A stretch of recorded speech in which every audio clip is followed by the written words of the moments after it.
Hey everybody, I just want to talk about design thinking and testing and prototyping in an educational context today.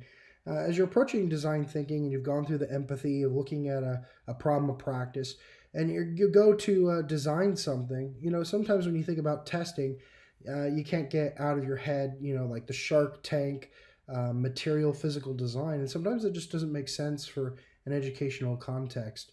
And so my problem practice was trying to increase engagement in a learning management system that we had recently adopted. And so really I had designed a new system on how to increase that. And so I developed it in through some multi-pronged kind of approach, self-pacing, structured training, providing more space, time, motivation, all through that empathy stage and prototyping after you've kind of solved out some things.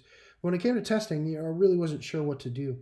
But what I found is, I graphically laid it out here in the multiple phases, and I found some teachers, some practitioners that this would directly affect.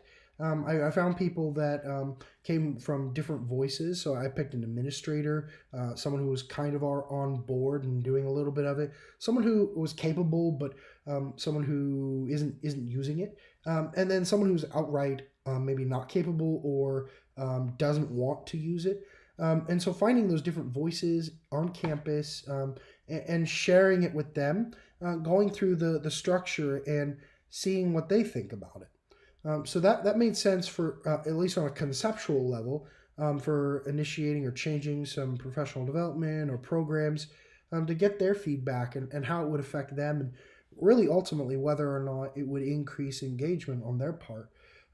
So maybe more of a conceptual interview, testing in that sense, rather than maybe a physical testing. Obviously, in the future, I'd like to have another iteration where I could physically test something. But in terms of like early testing and testing concepts, seems like an interview through kind of a conceptual testing of the people who will use your solution is the way to go. So hope that helped.